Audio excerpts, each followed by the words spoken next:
Hi, good afternoon. Welcome, everyone. My name is Aníbal Pérez-Liñán, and I am a professor of political science at the University of Notre and director of the Kellogg Institute for International Studies. I want to thank Margarita López for organizing this session, this presidential session on prospects for democracy, past and future of Latin America, which at a moment for democracy in Latin America which is very, very unique, as you know. And it's a moment in which we have a lot to say, but also we have a lot to recover in terms of lessons from a history of research on this topic. And so today we are here to not only to think about the future of democracy on Latin America, but also to reflect on a history of the study of transitions from authoritarianism that created a way in which we think about the problem. And so I am very pleased to introduce the people who will be with us today at this roundtable, who are people who need no introduction, but I will do so anyways. The first one to my left is Karl, who is the Gildred Professor of Latin American Studies and Professor of Political Science at Stanford University.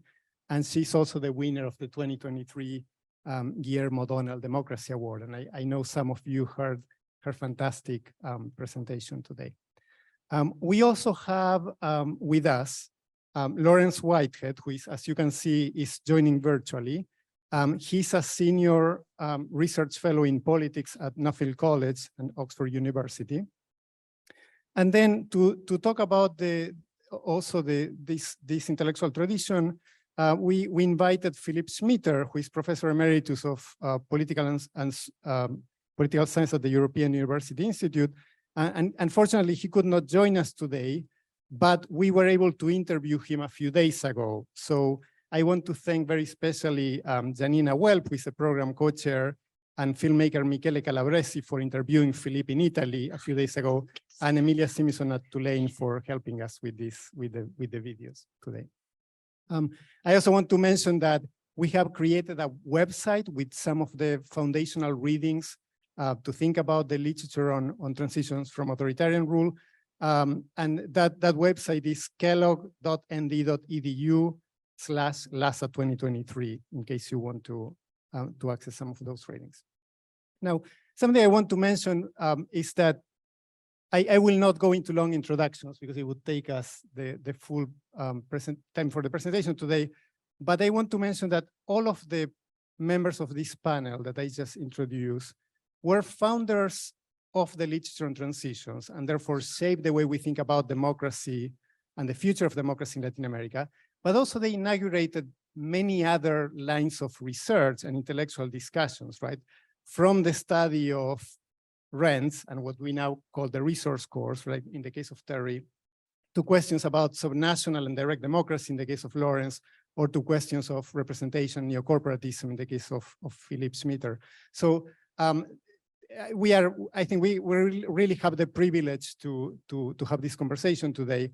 And of course, the person who is not with us today, but should naturally be part of this conversation, is Guillermo O'Donnell, who left us in 2011.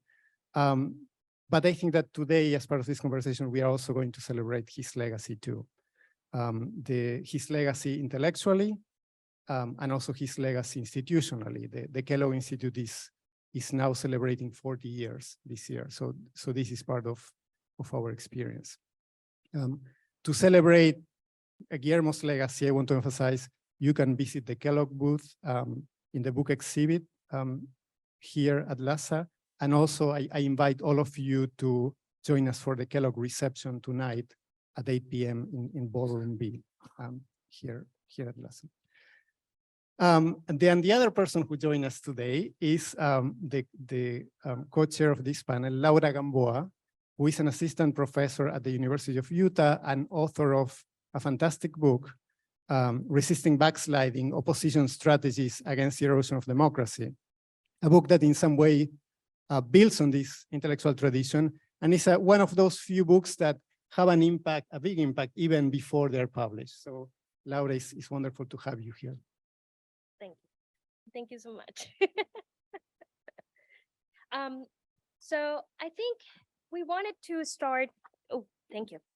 I speak so loud. I used to not talk to a microphone. I think we wanted to start with an introduction to the project. I actually went through the notes of the two foundational conferences that created the Transitions Project. The first one was on September 1979, called Prospects for Democracy. The second one was a workshop in 1980, organized by the Wilson Center. And one of the things from these meetings, so there's the notes from the meeting have one thing clear, that there was very little clear. There was a lot of uncertainty, tons of questions. Like the first 3 pages are just questions to be answered throughout. There's an agreement that some authoritarian regimes were changing, particularly in Southern Europe, but the others were stagnant or changing just slightly slower. And there was some sense of factors that could be impacting change and the need to find some patterns, the need to find some answers, but also the understanding that there was a lot of moving pieces and how these factors came together. In other words, reading this was daunting. I cannot imagine what it would have felt to be there. And since we're facing an equally uncertain time and the world that emerged with the third wave of democratization seems to be coming to an end, I guess I wonder, how do you start a project like this? How does what is the origins of the Transitions Project? And I think I should go to Laurence first. Laurence, would you like to start the conversation on this, on the history of the project? Okay, well, Laura is probably much more on the ball than I am with the notes that she's been reading from 1979 and 1980. My recollections of those events are slightly more clouded. It's always interesting to compare archives with personal memories. The background is that Abe Lowenthal had founded the Latin American program at the Wilson Center, and he'd set up a committee which was headed by Albert Hirschman and included a number of other very, Fernando Enrique Cardoso and so on, and they had chosen to identify the question of the possibility. It was by no means at that time thought to be more than a possibility, the possibility of democratic transitions in Latin America. We, as you say, in 79, 80, we did our initial exploratory discussions about that. I was charged with coordinating it all from the Wilson Center by Abe Lowenthal, and I was the one who, as it were, worked full time on it until the book came out. But the intellectual input was very much guided by Guillermo O'Donnell and Philippe Schmitter, who were key architects, both of, as you know, the famous Green Book at the end, but also the whole process, the 3-year process by which we assembled evidence and we systematized cases, and we therefore reached finally a cutoff point, which was the end of December 1983. So a lot was happening between 79 and 1983. To give an example, the Malvinas War, or the Falklands War, which made a huge difference in terms of democracy in Argentina, and which demonstrated that you know, international confrontations could, the defeat of an authoritarian regime in an external confrontation could be one of the pathways to democracy. We were very much concerned with the, as you mentioned, Laura, the fact that there had been a transition to democracy in Spain and to some extent also in Portugal and in Greece. And the question therefore arose, what lessons might be drawn, what implications might that have for Latin America? And I think it's fair to say that Spain in particular, you know, the collapse or the substitution of the Franco regime after 30 years was a very remarkable development, which naturally, all across Latin America, shook people's expectations and created a climate of uncertainty and opened up new possibilities at a time when right-wing military governments were dominant across most of Latin America. So that's something about the general background. I'd like to say a few words about the actual production of the book. We ended up, you see, with 4 volumes, as you know, and the 4 volumes were composed to a large extent of case studies and thematic articles that had to be commissioned, case studies of the 3 South European countries. Then we had to select which authors and which Latin American countries to cover, given that we, for the most part, when we were doing this, we didn't know what was going to happen in Chile, what was going to happen in Argentina, what was going to happen in Brazil. It was all very, very uncertain at that point, but we managed to get together both country studies from the 2 regions, and then we needed an analytical framework that would bridge this diversity of cases and that would extract underlying unifying themes, and that was obviously had to be done in dialogue with the national and thematic case studies. And that was a complicated process which required a whole series of successive meetings, and sometimes they were general meetings and sometimes they were dialogues between the editors and individual chapter authors. And I was very much involved in all of that. So by the end of the process, we had a great pile of chapters. We had managed to put a certain degree of analytical clarity and comparative logic into the chapters, but it all had to, we were caught between 2 logics. One was, we didn't know for the most part how these things were going to turn out. If you looked at Argentina at the end of 1983, you weren't at all sure whether you were looking at a democratic transition or something else, for example. We didn't know, but we had to stop there, and we had to, if we weren't careful, the chapters that we got written would get out of date. They'd be overtaken by the rapid pace of developments. However, the Johns Hopkins Press was not going to publish our transition study at all unless we managed to include the Green Book, the thematic conclusions, as it were. So in a heroic effort at the end, which was, I think, basically organized by Philippe, the 3 of us got together in Florence, and for 3 weeks, I think it was a very intense period. We managed to reach closure. Otherwise, I wouldn't have been able to present the material to the publishers for publication without that. And with a great sense of relief, we were just about to go off and celebrate that we'd concluded the process. We were going to go to Machiavelli's restaurant. There was a restaurant in Florence, which used to be the one where Machiavelli died. So it seemed like a very nice dine. It seemed like a very nice way of wrapping things up.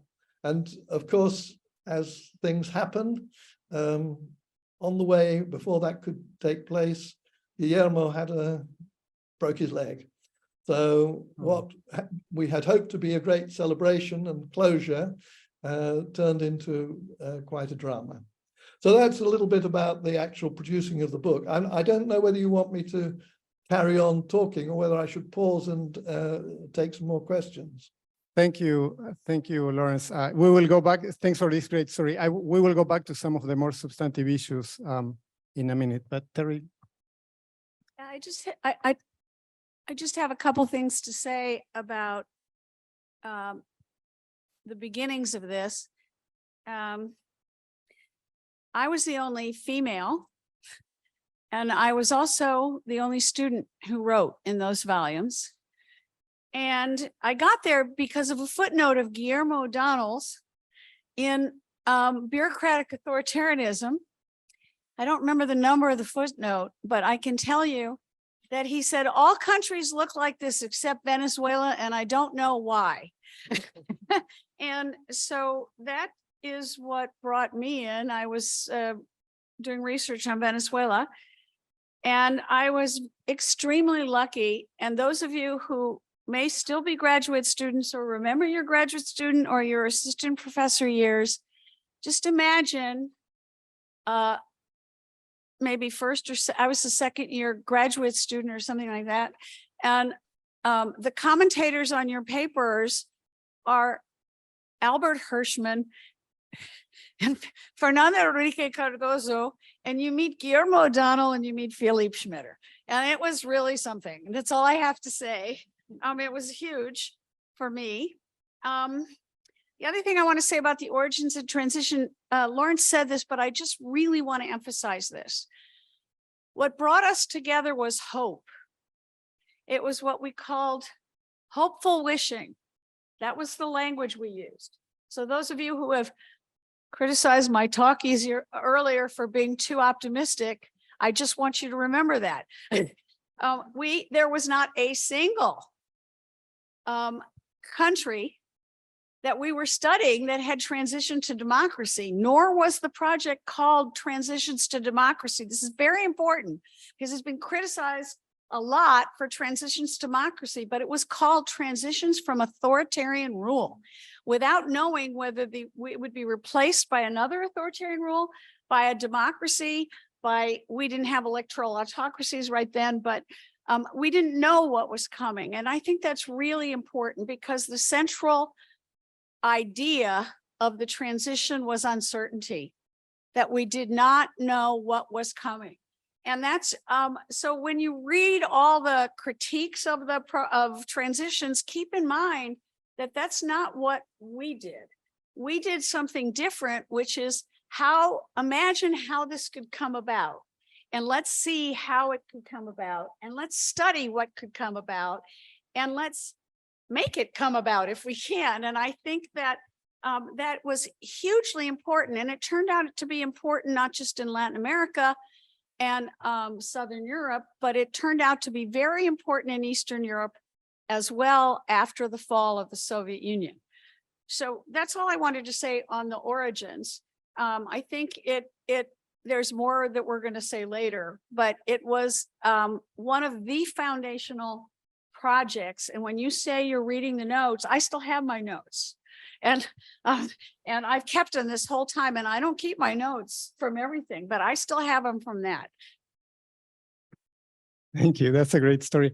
I think one of the things that I find still very relevant today of this project is that the Transitions Project gave us a language to speak about the modes of transition, right? And I wonder if to what extent at the time that felt as a big contribution as it feels now. And I think Philippe had something to say about this in the interview with Janina. There are many interesting avenues from this early work on transitions that now open room for new conversations, because pacted transitions were a model, or were considered a model, for a long time. No, and well, now but it's in discussion to what extent this legacy, for instance, in the case of Brazil or other cases, it's possible. Is bringing problems now. I hope so. No, because question. before that, when I first started thinking about transitions, having more of a European and a Latin American perspectives, everybody believed that there were really only two kinds of transitions.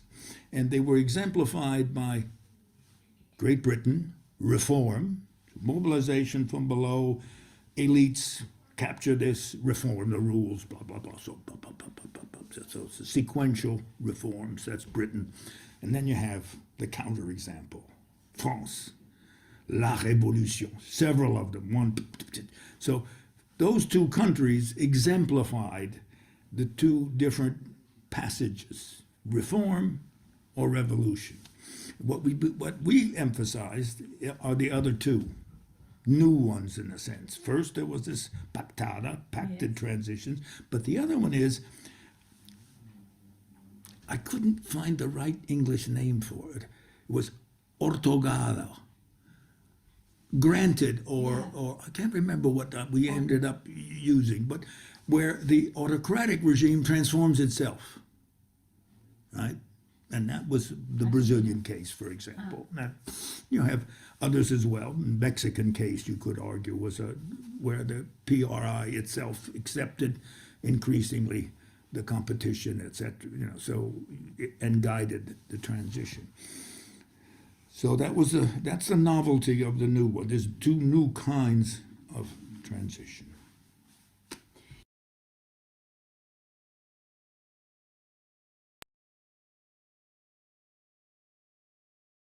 Is it on? Okay. Actually, the modes of transition came after the project. And the reason it came after the project is because I had written an article in Comparative Politics called Modes of Transition in Latin America. And then Philippe and I got in an argument about modes of transition and whether they were imposed, which is the language we used of ortogada, it was imposed, and whether the model I had developed for Latin America worked for Europe. So we wrote another piece, which is modes of transition in Latin America and Southern Europe. And then in 1989, we wrote another piece, which got us in a lot of trouble with Soviet specialists of modes of transition in Latin America, Southern Europe, and Eastern Europe. Because the question was, does this analysis travel, which was always a very big thing regionally and cross-regionally?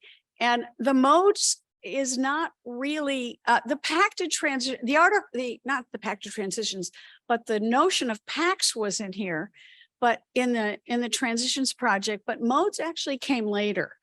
And thinking about how these, and at this point, we're already seeing things happening, because remember the transitions, they're all authoritarian. But when you start to see how they're changing, you start to see that they're changing in different ways.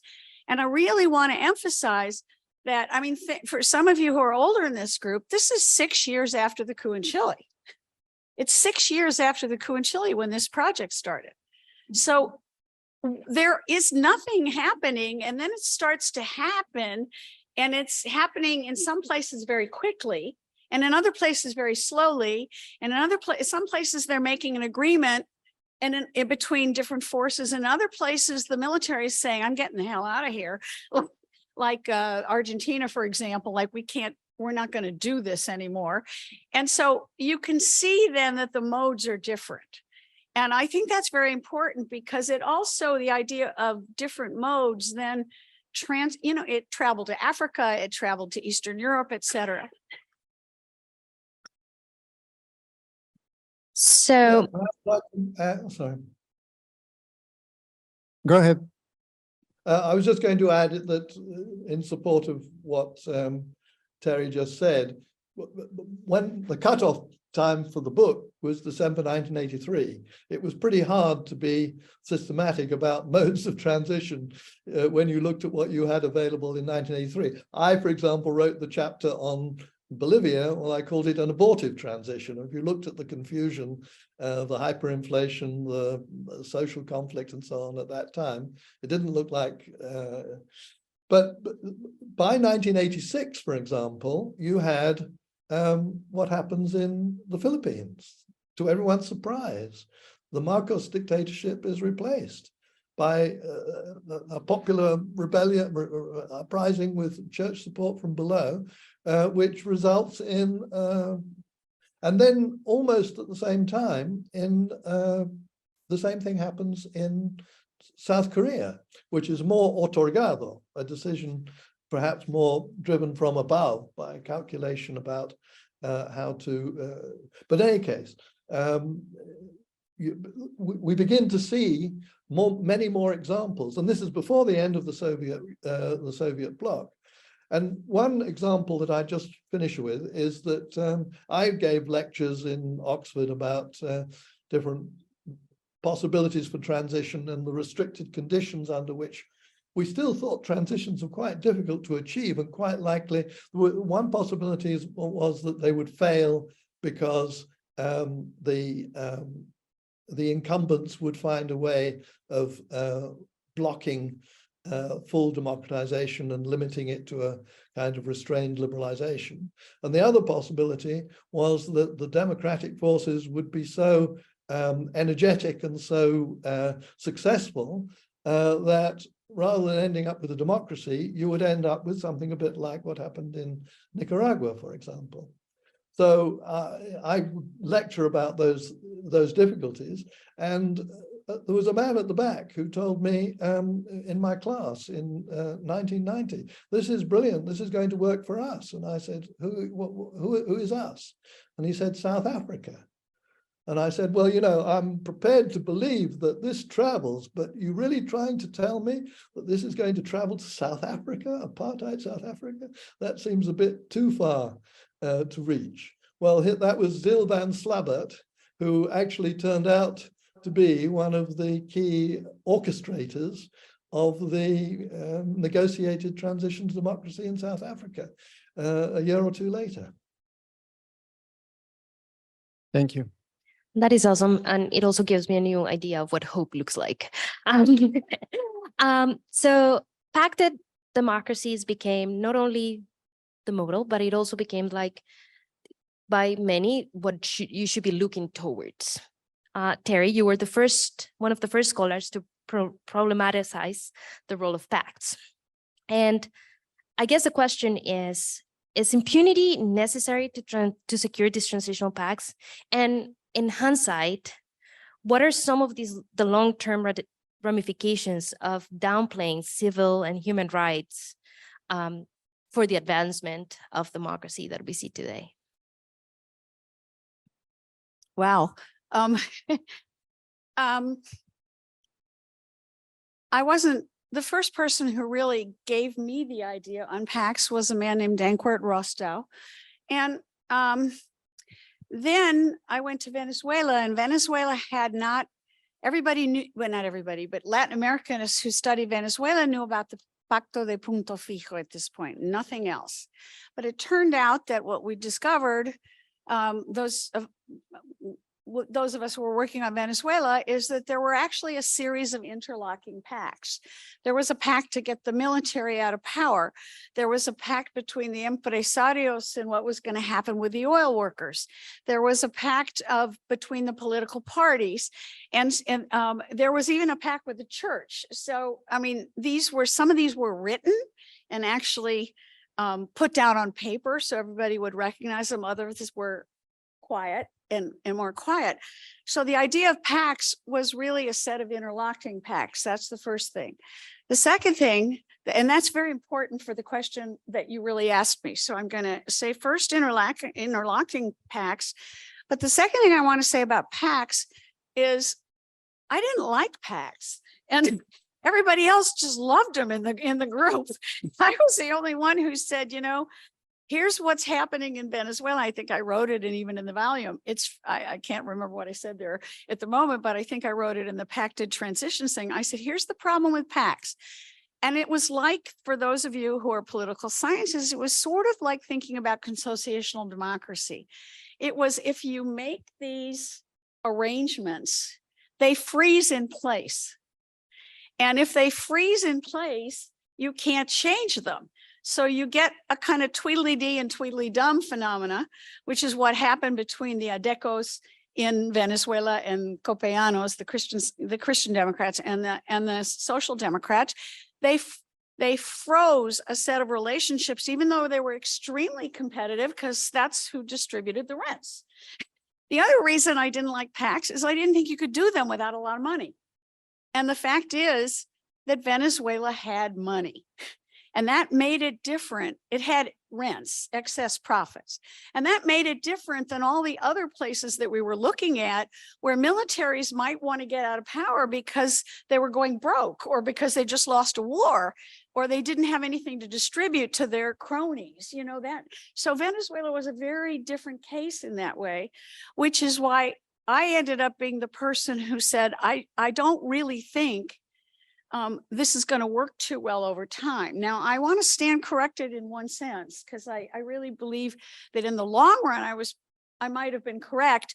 In the short run, I'm not sure I was, because of what Laurence and I both know so well, is the absolute deep uncertainty of a transition meant that PACs were involved in creating a little more certainty. Now, the problem of certainty is the problem of what are you going to do with human rights abusers? What are you going to do with the Argentine military that killed all these people? What are you going to do? And that became the problem in Central America as well. And this is, the issue was, you wait. I mean, nobody said that exactly, but look at how long it took to get these trials going. And in the case of Central America, it's taken 40 years. It's much longer, and it hasn't happened in most countries. So one of the ideas of the pact was, let's not make an agreement about what to do. Let's just postergarlo. Let's just push it down the road. And that way nobody has to worry that they're going to go to jail. Now, this is a huge issue in a place like El Salvador, because there apparently was, outside of the peace agreements, an informal agreement between the FMLN and the right and the military to not prosecute each other. And now that's not in the peace agreements. It's not written anywhere. And the Truth Commission was aimed at gathering the information to prosecute people. So this issue of impunity, do I think that was a good idea? My opinion is that at the heat of certain things, it is a good idea not to start with trying to instill the rule of law through a top commander.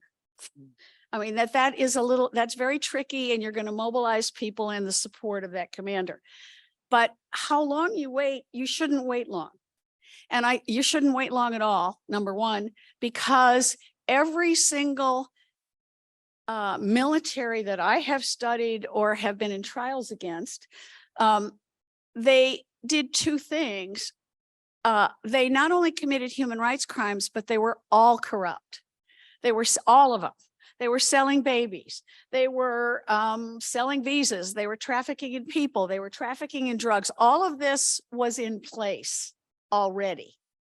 And so what my big lesson was from Central America was, if you didn't disband this right away, you were never going to disband it. And now the violence and that pattern is even greater in Central America than it was. I think it was a big mistake, for example, of the United Nations not to listen to some people who were saying you have to disband the death squads. They just wanted to work on the military. They wanted to work on the security forces, but there were all these death squads running around. And what you were already seeing was different forces, and I've seen this in the Southern Cone as well, that used to be enemies. They get involved in a corrupt enterprise together, and they also have private armed forces. And so if you don't go after that relatively soon, then you're going to have it as a pattern. That's what I think. Thank you, Terry. Your response in a way signals very clearly, I think, that even though we started this conversation talking about an intellectual discussion that happened 40 years ago, some of the lessons are incredibly current, right? And so I wanted to ask Laurence and you, even though some of the problems appear to be different, right? 40 years ago, we were wondering about how to transit from authoritarian rule. And now much of our concern is how to protect democracy against democratic backsliding. But if I were to ask you both, what is the main lesson of the transitions era to think about democratization theory in the 21st century? Where would you start? Laurence, would you like to start with that? I'd like to question? just come back to the PACS question for a moment, and then perhaps we can broaden it out from that. Of course. Because the question one has to ask about PACS, like Terry, I had my misgivings about pacts. The question one has to ask is, who are the parties who are, and what resources do they have, and what control over their followers do they have to enter into a pact in the first place? And the situation is, if we take the three Central American cases, you have one case, Guatemala, where, well, actually the right has completely won the civil war and the left is completely crushed. And so then the right will go through the appearance briefly of something that looks like a pact, if you like, provided they don't have to give away anything. And the left, which, you know, is really not a political force with any future, at any rate during the transition period, is desperately willing to accept any crumbs of compensation that it can get. That was really the way the pact, if you like to call it that, worked in Guatemala in 1986. In Nicaragua, on the other hand, it was the other way around. So the left had great internal strength, but it was confronted with a United States opposition, which ground it down, you might say. And in the end, with the help of the Carter Center and so forth, the Sandinistas were prevailed upon to undertake a pacted transition, which they had no real confidence in, and which, as we know, in the end, they worked very hard to reverse. And then in between, there's El Salvador. El Salvador, both sides were, I mean, by 1990, the civil war had been going on for 11 years, and both sides were in some ways exhausted and politically defeated. And the pact, the peace treaty that was negotiated with in Mexico in 1992 was in many ways a reflection of that temporary, as it turned out to be, balance of forces.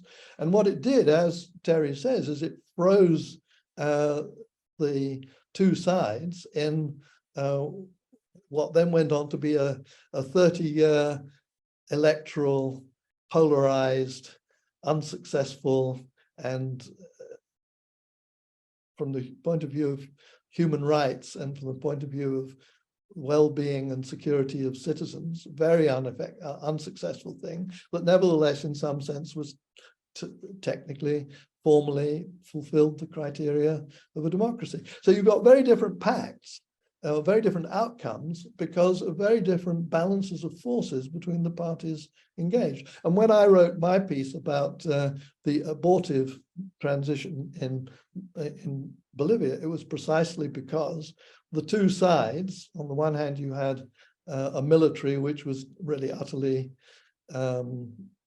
compromised by the drug trafficking, and on the other hand, you had a radical movement which was not capable of controlling the minimum economic and political criteria, so that you had a catastrophic hyperinflationary collapse. There wasn't the ingredients there, at least in the 1980s, until later on, for a pact. And when the pact eventually emerged, it was not between the forces which were pitted against each other in the 1980s. So that's a general point about the uncertainties concerning the analysis of pacts. If you take the starting point of the whole process was encouraged by the fact that after 30 years, with no pact whatsoever, the Franco regime came to an end, not because Franco was willing to cut a deal with the anti-Frankistas, absolutely not, but because with the death of Franco, there was a new generation, and there were a whole series of new economic and international incentives, notably coming from the European Union and so on, which provided incentives for legalization of the Communist Party, the acceptance of the trade unions which have been outlawed and all the rest of it, and for what actually looked a surprising pact. It wasn't a very secure one, but a surprising pact that democratized Spain, and therefore raised the possibility that surely, if it could be done in Spain, this had implications for many other places as well. Thank you. Terry, would you like to?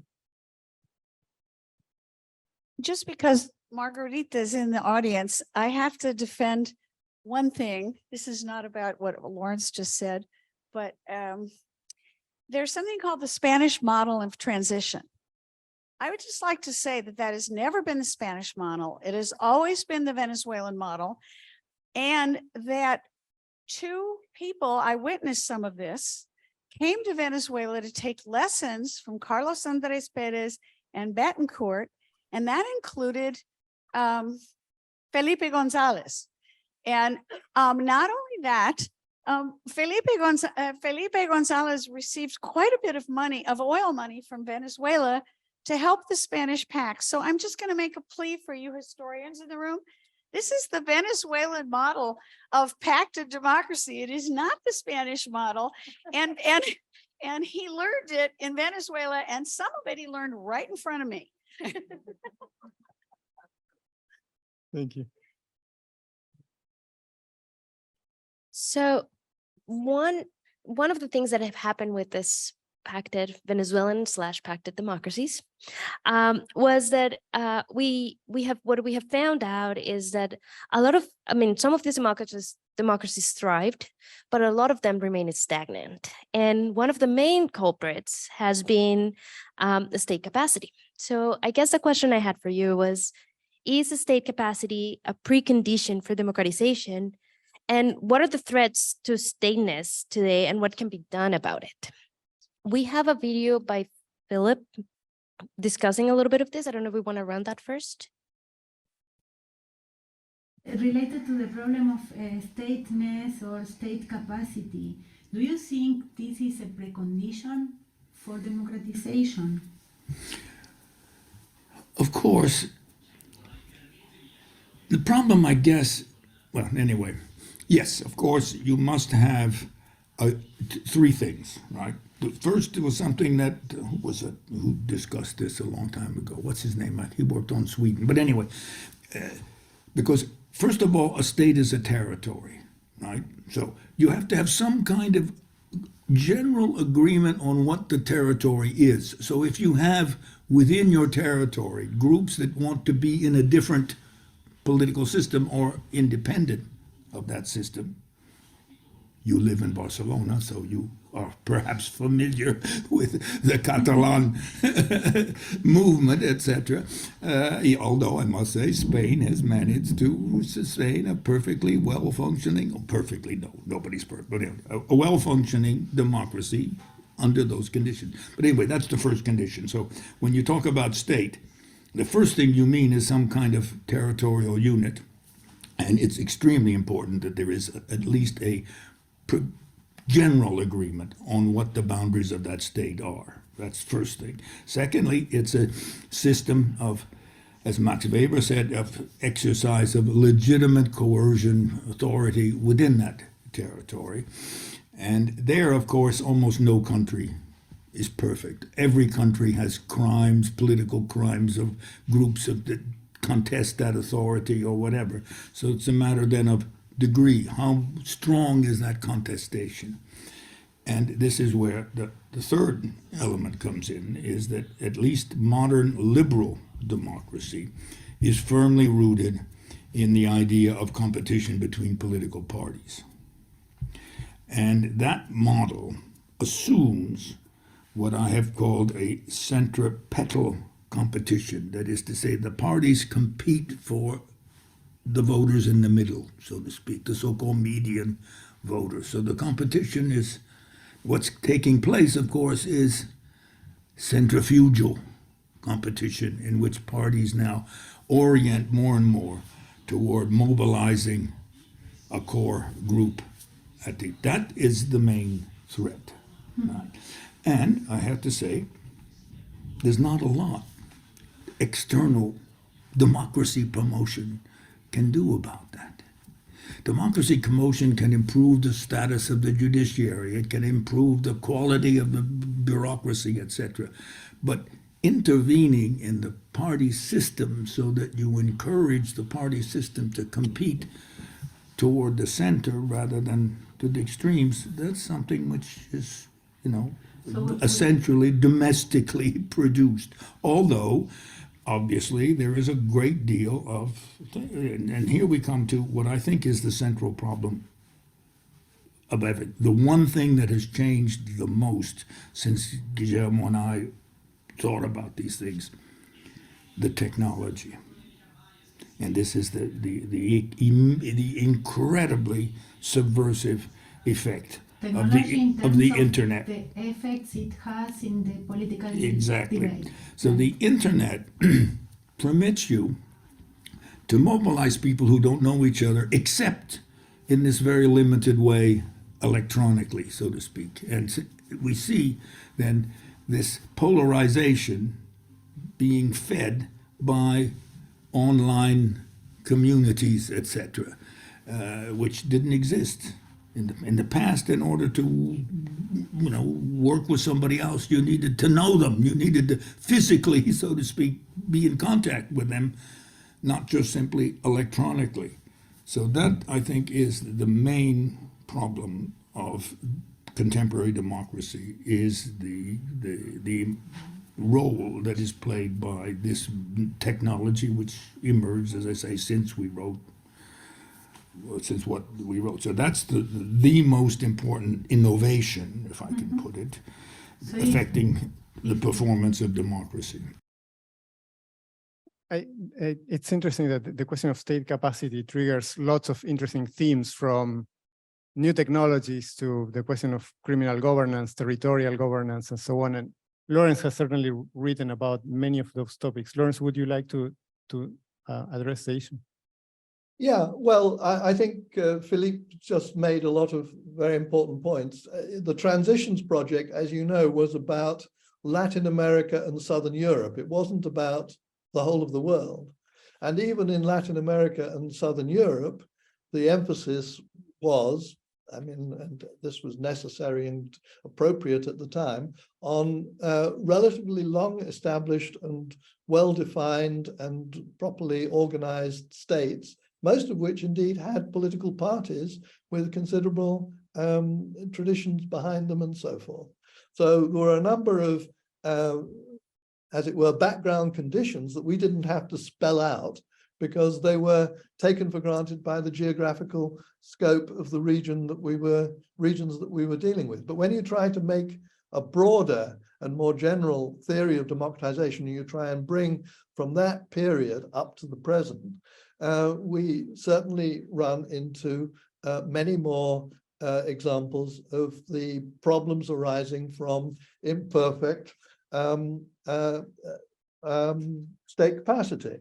This did exist even at the time of the project. It was a bit of a question. For example, in the case of, particularly in the case of Al Stepan, he was rather keen that we should attempt to include the case of Nicaragua and possibly even of Cuba in the Latin American set. And of course, the Nicaraguan civil war was going on. The guerrilla war had been going on in the 1970s, and civil war was, in a sense, being promoted from the United States. There were the question of the state the capacity of the Nicaraguan state was much more uncertain than the capacity of most of the other states that we were dealing with. And we, in the end, took the decision. I think I was really the person who had to take the decision that we could not include Nicaragua, in part because it was so uncertain what was going on, and in part because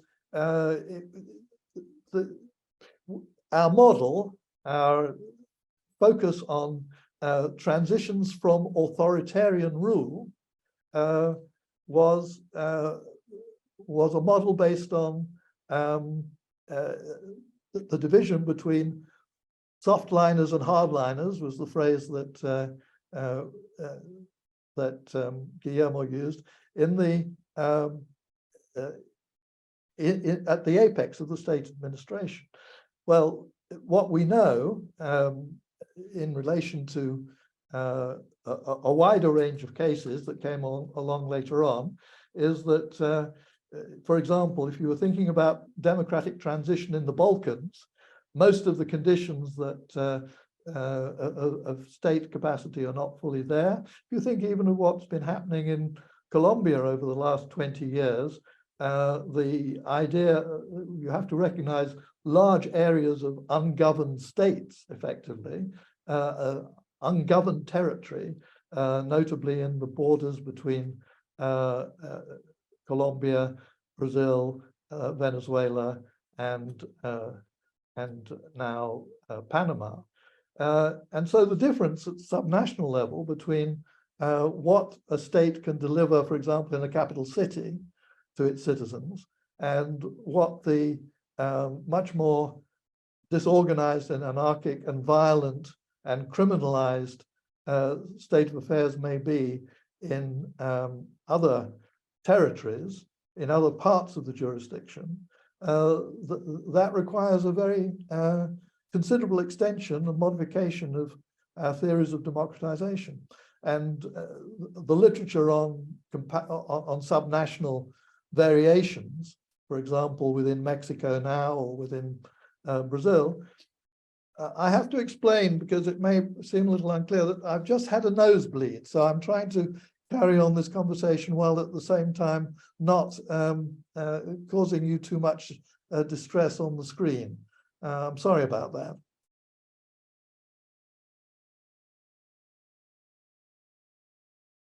Just two quick comments on state capacity. The first is that we were relatively lucky at the time that borders were borders. In the two regions that we were comparing, there's two things happening today that are very, very important, I think, in the state capacity story. The first is the movement of peoples. And I gave statistics this morning on that. There's huge movements of peoples going on all over the world. And those movements of peoples means that you no longer have the nation and the state. By nation, I'm talking really about identity, whether you want class, cultural, religious, whatever kind of identity you want, indigenous, non-indigenous. There are some countries that were relatively monocultural and monoethnic, like Sweden, and it is no longer. There are others that never were that way, but had such a dominant culture that it imposed a kind of notion, right, that those borders and that the nation and the state were the same. So you were UWA, but you were also Colombian, right? And that's changing very dramatically right now. And it will continue, I believe, to change. So that's the first point. That has to do with the non-coincidence anymore of nations and cultural identities, all the differences between all peoples on identity bases and borders. The second thing I want to emphasize is that my own argument on state capacity was that state capacity, at least in Europe, what grew out of two things. One was violence, and the second was taxes. And they were related because you had to tax people so you could pay your army to conquer whoever you were going to conquer next. The relationship between taxation and state capacity is huge. It is what gets states out into the rural areas, for example. And we know that people don't like to pay taxes. And we also know that the very rich don't like to pay taxes. And particularly at a time when we're living in an era of billionaires that we did not used to live in, because this was not a part of our project. you now see people moving to places so they do not have to pay taxes. And you see people, I mean, and that's both a corrupt activity, but it's also a legal activity. So what you see in the United States, for example, the tax basis of my state's California is completely different than if you went to Nevada next door, or if you went to Florida. And so the capacity of states depends on the ability to extract wealth. But what happens in countries that have either criminal rents, oil rents, debt rents, whatever kind of rents you want to talk about, is they substitute money for statecraft, money for state building. And so a lot of this, the weaker state capacities we see is because they use the distribution of rents as a way to build their political coalition rather than the extraction of taxation from a population. And one of the reasons this is so important is if you extract taxes from a population, and I mean the entire population based on what they can, how they can be taxed, and you have essentially a fair tax system, what you do is you create an incredibly vigilant population, because that population wants to know how you're spending their money. And I remember being in Norway, which is an oil exporter, but has a huge tax base, and watching an entire conference of different political parties decide to raise their taxes so they didn't have to use their oil rents, so they could give them to their kids and have a longer, wealthier situation. Now that came from the incredible civil service, the incredible state building that had taken place in that country. And we don't see that where there are rents. Thank you.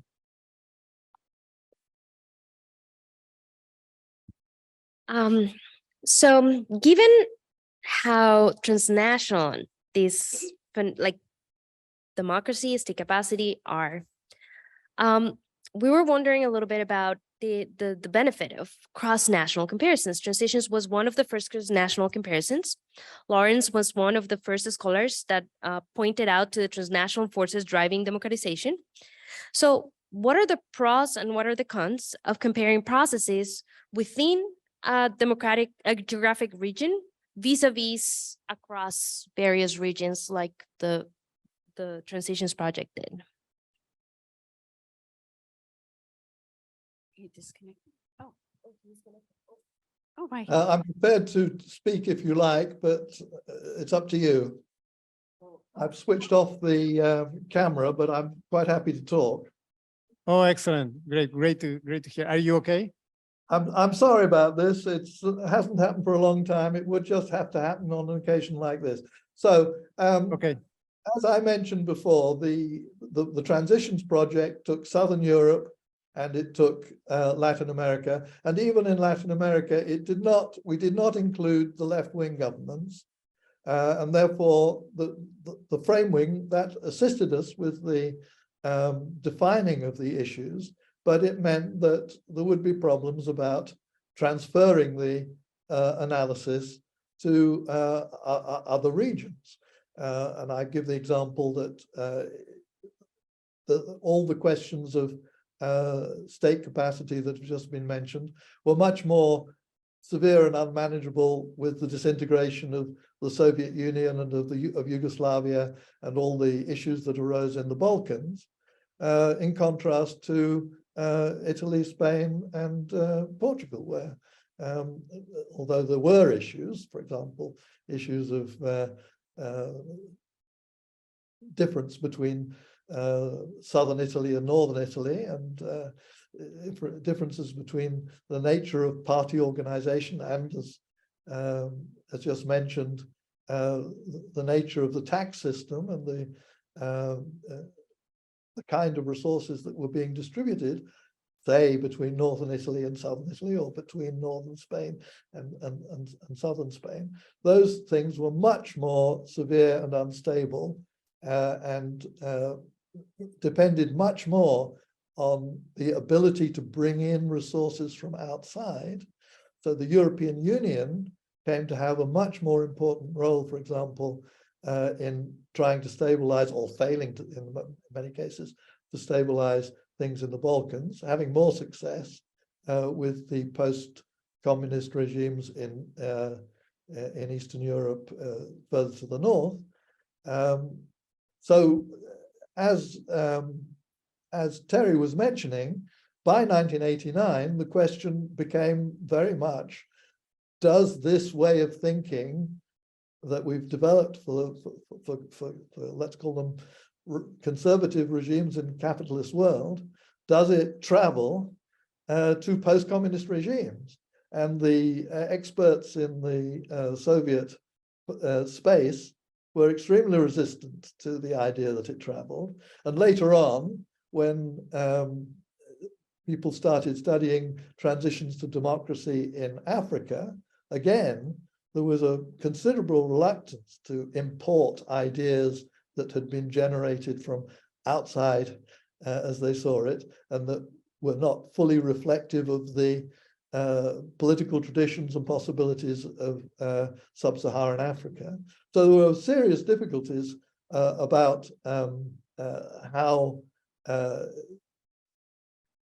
how universal as opposed to regionally specific some of the propositions were that we'd formulated. However, it's quite striking, and Guillermo was, I observed this in the case of Guillermo's work, for example, and I mentioned it in the case of South Africa, but I'll mention it also in the case of, say, South Korea. When Guillermo and I were in Taiwan and together, it was quite clear that the models that Guillermo had been producing, in particular, this includes, the bureaucratic authoritarian state literature, as well as the transition to democracy literature, seemed to people in South Korea as though, you must have known about the way we were. These were models that fit our experience extremely well. Of course, Guillermo had not known anything about South Korea. He discovered it later on. But the framing that he had devised was remarkably well characterized in order to be able to travel to distant places.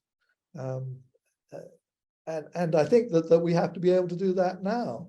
And what that means in a number of different directions. It doesn't just mean taking lessons from Europe and applying them to Asia and Africa. It may well mean taking experiences of, for example, what are the difficulties of the Arab Spring in North Africa, and what are the lessons of those failed attempts at transition after 2011? What implications do they have for other parts of the world? One more thing before I stop. When we were talking about Latin America and Southern Europe, we kind of took for granted, I mean, we didn't discuss it, but implicitly it was taken for granted that it was a community of well-established old democracies that were stable, the United States and Britain and so forth, and that therefore the literature about transitions was about countries that hadn't yet had the opportunity to go through what Britain, the United States, and other long-established democracies have gone through. A very important feature of comparative democracy studies now, and it shows up in the backsliding literature, is that you get experiences of, let's say, backsliding in new democracies, which are extremely significant and relevant to understanding, shall we say, the 2024 prospects for election in the United States, or indeed British politics. So that the countries that had previously been taken for granted as not within the range of the comparative analysis now do actually stand to learn, and there's a great deal of benefit to be derived from looking at old democracies in the light of things that we have been discovering about the the travails, the instabilities, the conflicts of democratization in newer ones. Thank you. Yeah, I just want to say that I think it really depends on what question you're asking. And that the appropriate comparisons grow out of the questions you're asking, not necessarily the comparison for comparison's sake. Let me put it that way. And we know there are different models of ways to compare. So I'll give you an example. In our oil wars book, the commonality was oil, not the region. And the question was, are countries dependent on rents and from oil more likely to have civil wars? And yes, they were. And they were more likely not to democratize by far. And it was a large N study as well as a small questions. But what really matters is the question. And I think that's what Laurence is really saying as well. There are appropriate and non-appropriate comparisons. If we're doing populism and you want to do an authoritarian playbook and of a certain sort, then you can compare the United States to Hungary, to Bolsonaro, you can do a number of things that you might not think you would do otherwise. If you want to know why certain patterns of racism are so hard to overcome in democracies, then you might want to compare Brazil, South Africa, and the United States. So I just think that the regional and cross-regional question really depends on what you're asking and not necessarily comparison for comparison's sake. I just want to add, however, that this was probably the first really major cross-regional comparison. And in that situation, it proved to be enormously helpful and enormously important, I think, to all of us. Thank you. I know that the audience will have some questions. So just to wrap up some of our conversation, let me close with this question. In your opinion today, what are the one or two big research questions that scholars of democratization will be forced to address over the next decade? I think Philippe had something to say about that.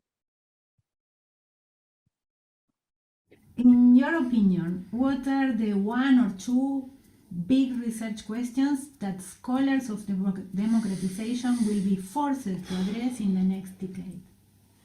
Well, I've already mentioned the one, and that's the impact of this changing technology. There's no question that is the big challenge even for very well-established democracies.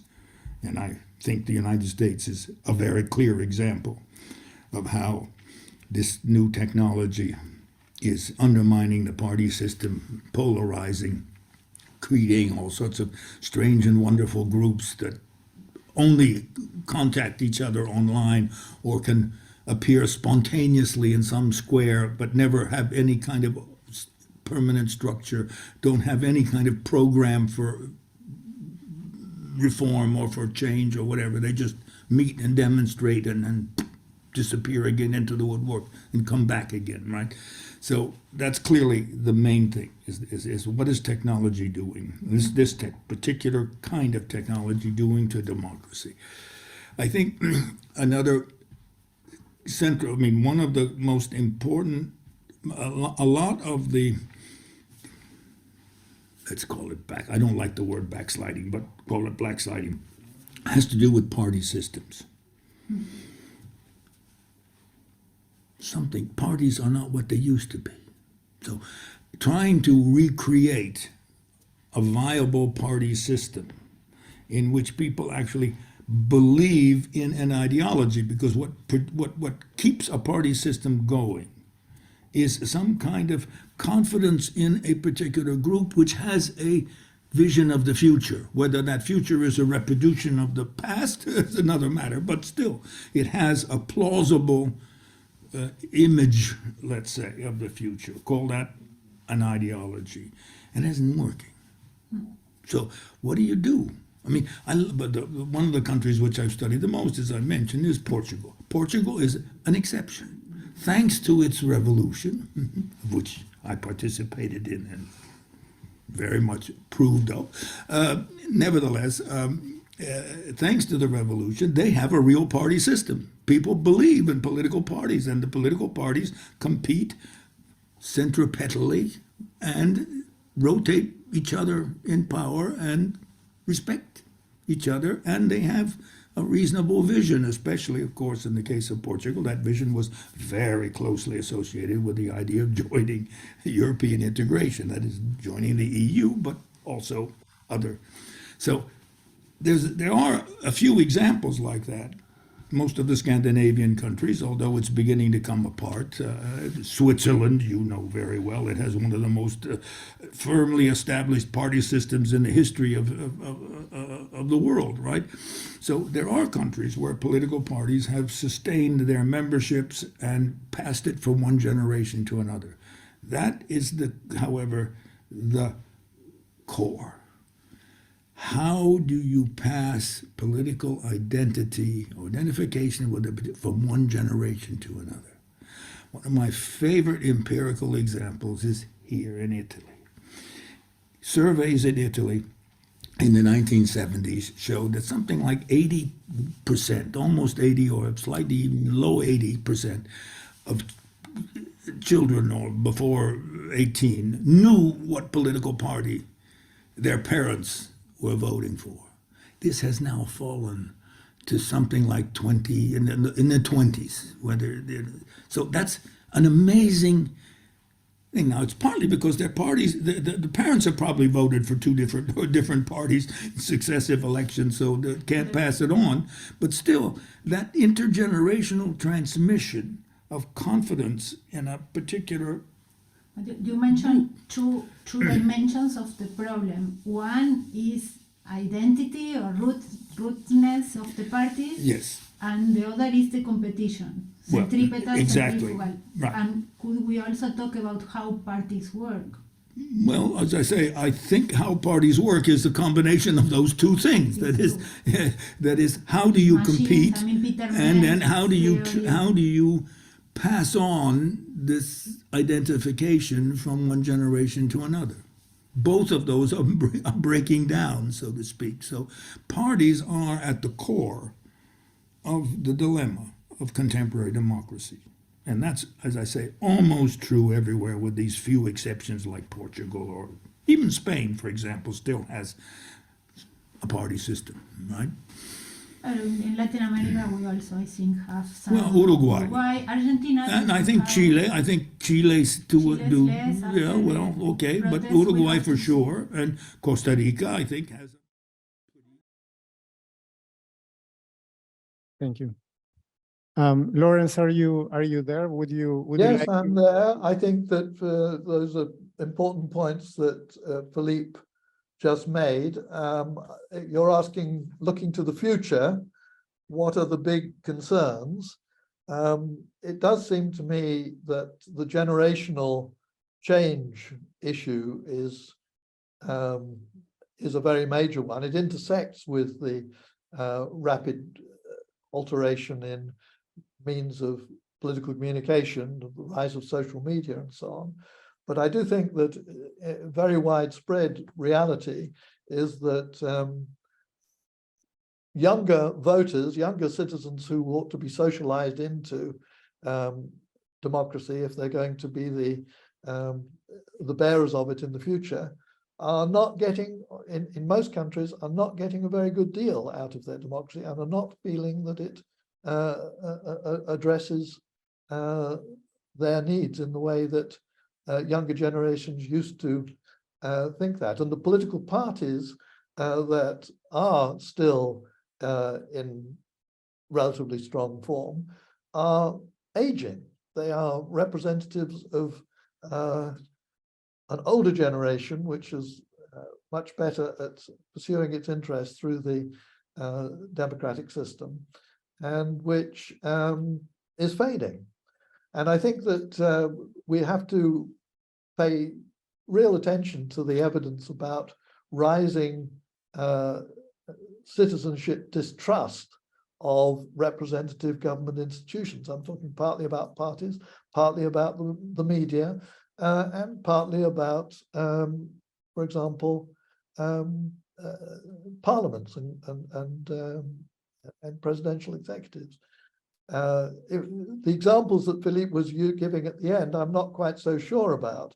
If you look at Costa Rica and its party system today, and you think of what a wonderful, strong, resolute, admirable civilian party system we believe they had 20, 30 years ago, it's not really, it's much more volatile, it's much more fragile, it's much more open to the challenge by outsiders, and it's liable to produce gridlock. If you take Chile, which he also mentioned, well, the huge youth explosion of 2019 really destabilized what had been a 30-year-long, apparently stable and successful institutionalized democratic system. And the turbulence that is still going on now concerning how the rules of the game might be rewritten is an indication of a very strong anti-incumbency. It's a sort of throw the rascals out kind of sentiment. In Argentina, of all places, we have the rise to leadership, really, the strongest candidate for the forthcoming presidential elections, according to the current polls, who has a great deal of support from young people in Argentina, is Mr. Milei, who is really a radical libertarian, rejecting all the burden of compromises and cross subsidies and so on, which has characterized Argentine politics for so long. And of course, even in Spain, we have the rise of Vox, which in some sense is also expression of the same kind of danger. So I think these are, this is the fundamental thing we have to worry about for the development of democracy over the next few years. It's not just backsliding in the sense of authoritarians trying to undermine democracy. It's failure by established party elites and bearers of the democratic tradition to deliver, to avoid gridlock and to deliver good governance in a way which is socially legitimate. Going to be very fast because we would like a few questions, I think. Those of you who heard me this morning, and this is in honor of Guillermo, who we miss very much. I think one of the biggest challenges of the future is moving from liberal democracies as we understand them today to what I called this morning diverse democracies. And the reason that's such a problem is that our notion of rights, liberal rights, which comes from European liberalism and the United States unalienable rights of the individual, has changed very much in certain ways, because the identities that we're seeing because of movements of peoples, and legally and illegally, if I can put it that way, means that we need to form coalitions inside parties that respect fairness and rights of all. And that means under liberalism, those rights are only individual. But what if you're a subordinate group that didn't have rights, and it's a group right that is the issue? This is not a new problem, by the way. But to me, the way I conceptualize it is the move from liberal democracy and the insistence, especially in the United States and England, on extreme individualism to a balance between individual and identity-based collective rights that coalesce into different forms of coalitions that can push for greater, deeper, more inclusive, and more fair democracies. Thank you. I think we have like 5 minutes, but We would love to entertain some questions. Maybe we can take 3 or 4 questions Okay, together. I can do the walking in the meantime. My name is Magda von der Heid, Johns Hopkins University. I would like to add something about transition because the economic factor was not touched in this room, is the enormous debt that the military regimes had acquired. It was debt, a kind of development guided by debt. Brazilian miracle was one example. And when the conditions, the world conditions change, and the debt was so high that come the last decade from 1980, and it was not only that were discredited because of the human rights violations, it's because they couldn't pay the debt. Yeah, and this economic factor was very important.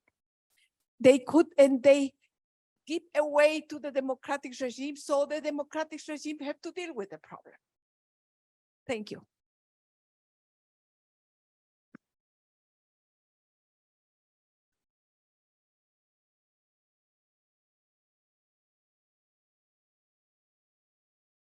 I agree with that, by the way. I mean, of course, while we were doing the transitions project, the Latin American debt crisis was bursting upon us in 1982.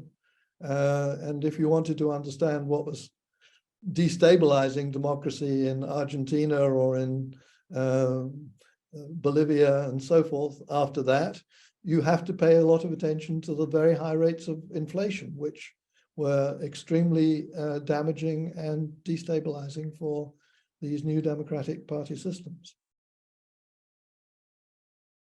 Okay, Son, thanks for a great panel. And I was especially struck by the discussion towards the latter part where all of you laid out different ways in which we seem to be in a new ball game today.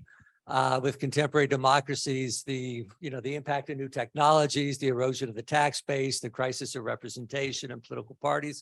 And it's resonated with me because I've been dwelling with some of the challenges around democratic backsliding. And in recent times, last year or so, there's been a series of articles that have pushed back against the notion that there's any general pattern of democratic backsliding.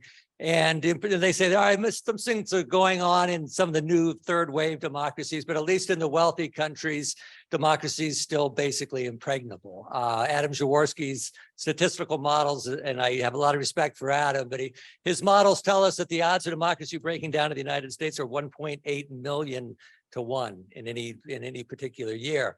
And this is based upon historical projections as if history is constant and it doesn't change. And all the discussion that you all have been saying is that we're in a new ball game today, and we should not be, we shouldn't be lulled into complacency because democracy has been highly durable in the past in the wealthy countries. So I'm just curious as to how you would reflect upon that.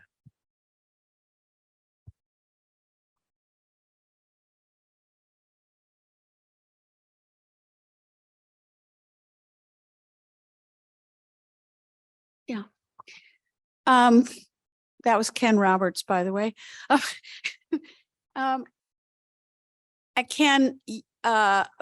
me tie these two things together, these two questions in a certain way, because for lack of time in both the panels I've been in, we haven't been able to really discuss what's happening with finance capital. And finance capital has changed dramatically. It is, we never had billionaires, we have billionaires. Billionaires own big things. They fly to Mars, they want to colonize this place and that place. And they're all over. The greatest number of billionaires are in the United States, the second greatest are in Brazil. So this is very important, and that's, we don't really know what's in Eastern Europe and Russia for a lot of reasons, but what happens is that finance capital moves. And it moves around. And at this point in history, it is in the United States more than anywhere else. That includes Chinese money, that includes all kinds of money. And much of the criminal activity is linked to that, is that the only place that is performing well, not the only place, but one of the only places that is performing well is historically is the US stock market. Now, if you look at 2008 and what happened in a global crisis in 2008, it is not just a debt crisis. It is a much bigger crisis than that. It had to do with housing. It all comes down to people owing money that they can't pay back. That includes the United States, by the way. And if any of you are watching our debt ceiling crisis, we could plunge, not me personally, but we could plunge the entire international global financial system into a crisis. And there are members of a political party that want to do that. I'm not saying they're all the members, but some members want to do that. They think that's the way that Trump will be reelected. So the tying together of politics and economics in this way is another very new thing. And when I say it's new, if you go back and read Marxism and finance capital is the highest stage of capitalism, he wasn't talking about the finance capitalism of today. He was talking about little bitty baby finance capitals, if I can say that. And we're really in a different ballgame, big, huge, different ballgame. That different ballgame buys politicians, and politicians become billionaires.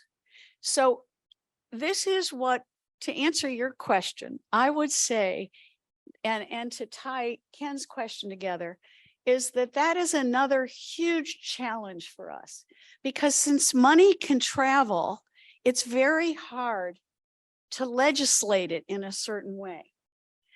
We are no longer able, if we were, let's say there was a huge majority in the United States that wanted to tax billionaires. We wouldn't be able to do it, because the minute we start taxing them seriously, they're going to move. And that's what they're already doing now. They move from state to state. They move out of my state, which is a high tax state, to a low tax state. They move offshore. This is the story of what, the last 6 presidents in Peru. It is all about the movement of monies. And I would say that is the other big challenge in this story. And I'm so glad both of you pointed to these future changes. Thank you. Thank you, Therese. Thank you, Laurence. Unfortunately, we are out of time. We could stay for a long time here talking about this. Laura, would you like to say something closing? No, just thank you very much, both for being here today and for doing the Transitions project upon which we're all building on. So thank you so much.